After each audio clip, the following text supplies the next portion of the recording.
Ooh.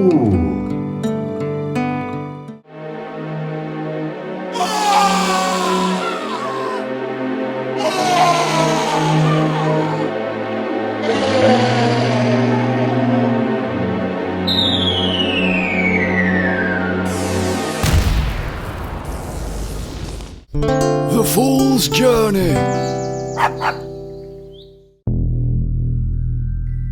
Having left the devil's lair, the fool now finds himself caught in a spot of inclement weather. Blimey, I feel terrible. Must have been all that wine. And it's raining cats and dogs out here. I better find some shelter. That tower over there should do the trick. The fool takes refuge inside the tower. Suddenly, he's greeted by a familiar face. Hello, fool. Hello, what are you doing here? I'm everywhere, fool, and I've come to tell you to go home. What do you think you're doing here? You'll never make it to the end. But you said I was the brightest light in the universe. I say lots of things, fool. Just look at yourself. You don't have what it takes to finish this journey. Miserable little creature. What? At this point, the chariot appears from nowhere.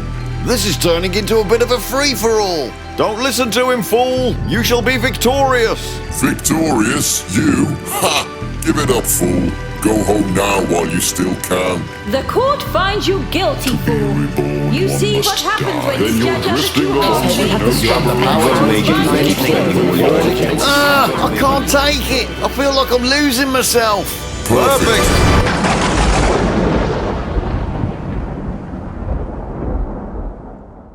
Well, that was all rather dramatic, wasn't it?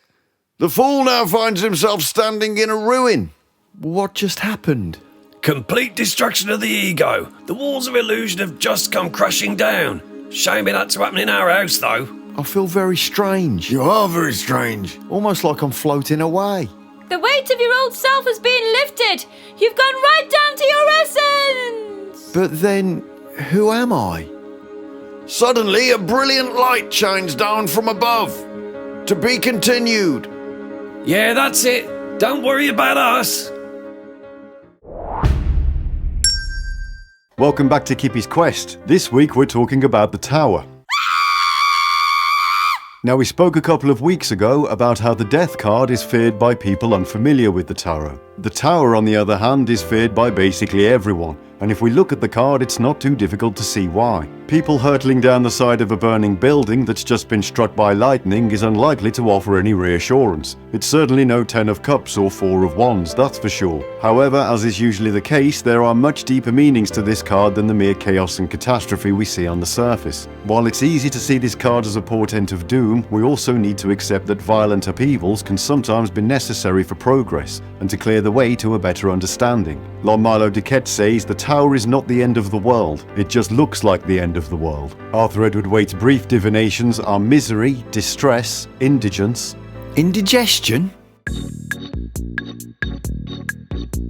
Adversity, calamity, disgrace, deception, and ruin. Waite there, basically putting together a list of every negative-sounding word he could find in the dictionary. He finishes this cheerful narrative by writing, "It is a card in particular of unforeseen catastrophe."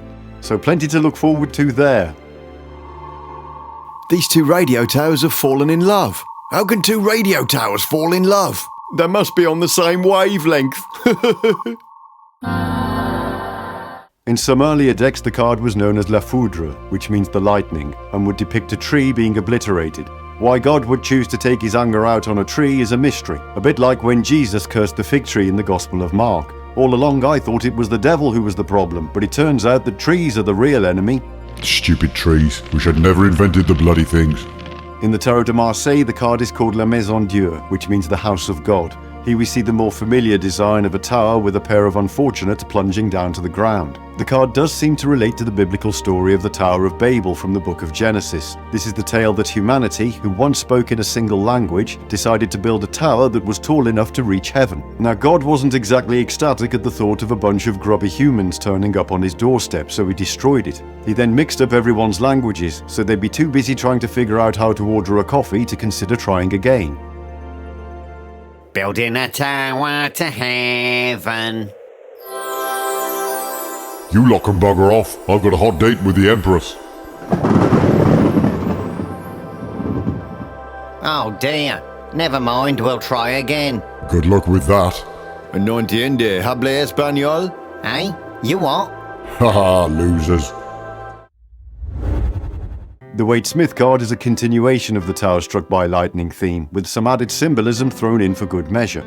Hurtling through the air, we can see a man and a woman who some people have suggested are Adam and Eve, returning from the Lovers and Devil cards. Personally, I would argue that they're wearing too many clothes for that, but it does lend some credence to Waite's claim that it is the ruin of the House of Life when evil has prevailed therein.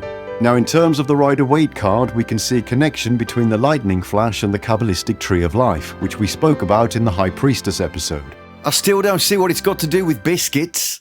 A brief history of the lightning flash through the Kabbalistic Tree of Life. Whew, that was a mouthful. The 10 Sephirot on the Kabbalistic Tree of Life represent the act of creation from pure potential all the way down to solid manifestation. The path of energy that travels through the Sephira to achieve this resembles a lightning strike, starting at the divine sphere of Keter and working its way down to Malkut, the material reality.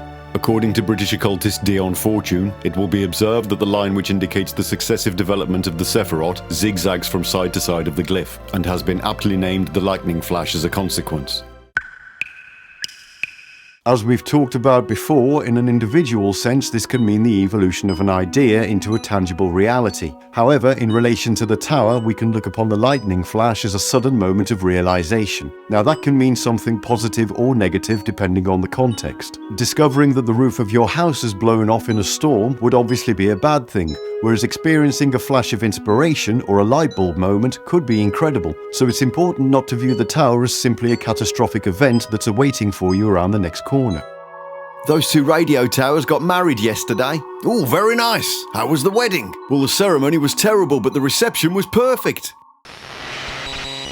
In the air around the tower and our two unfortunate victims, we can see flames in the shape of the Hebrew letter Yud. On the left, we see 12. These correspond to the zodiac, while the 10 flames on the right-hand side represent the spheres on the Tree of Life. 22 Yuds in total corresponds to the 22 cards of the major arcana, 22 letters of the Hebrew alphabet, and the 22 paths on the Tree of Life. Now, as I've spoken about before, Yud is the first letter of the Tetragrammaton, the Hebrew word for God, which indicates the divine nature of the lightning flash. According to Rachel Pollock, the mystics tell us as well that revelation comes as a lightning bolt, which destroys the illusions of the material world in a single blinding flash. The truth comes all at once or does not come at all. But what does it all mean? The appearance of the tower relates to destruction. This can be in a literal sense, meaning the physical things around us. But as Waite himself says, it is idle to indicate that it depicts ruin in all its aspects, because this is self-evident. Personally, I'm more interested in how the card relates to the tearing down of constructions in our mind. This can apply to certain beliefs that we're hanging on to, or things which we think we know with absolute certainty, but which suddenly crumble in the blink of an eye. I keep coming back to the third Delphic maxim, surety brings ruin. By far and away, the biggest structure that we build in our minds is our ego. This forms our whole identity and our sense of self-importance. Now, if we look at the characters on the card, we can see that they're very well dressed, and on top of the tower there's a crown that's being dislodged by the lightning strike. This seems to hint toward the concept of pride. Now, it's interesting that the tower follows immediately after the devil in the fool's journey, as one aspect of the devil can be the illusions that create an inflated ego. But as the saying goes, pride comes before a fall. The walls of the ego can suddenly come crashing down just as easily as they're built up. Anyone who's ever experienced anything like that will tell you that it's one of the most unpleasant experiences that you can have. But when we look back at it from happier times, we often see that it was a necessary process that allowed us to evolve and move forward into a place of understanding. According to Paul Foster Case, in terms of consciousness, the lightning flash symbolizes a sudden, momentary glimpse of truth, a flash of inspiration which breaks down structures of ignorance and false reasoning. It's also worth pointing out that when the card appears, it gives us fair warning. If we know the tower is about to burst into flames, we've got the chance to escape. Phew, that was close.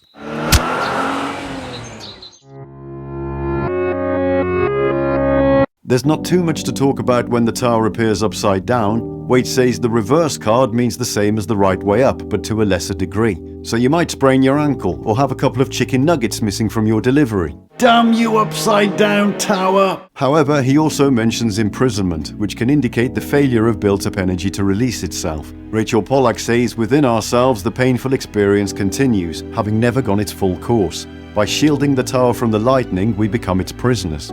Korrespondence Korner!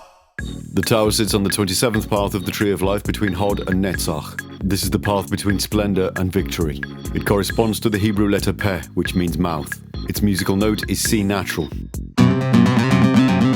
Its corresponding herb is garlic, and its planet is Mars. The big takeaway from the tower is the release of energy, raising our previously held misconceptions to the ground and clearing the way to a greater understanding of our lives. In the words of Aleister Crowley, the tower is the manifestation of cosmic energy in its grossest form. Thank you for braving the scary card here on Kippy's Quest. May the coming days bring you liberation, vigilance, and the understanding to like this video and subscribe to our channel. Until next time.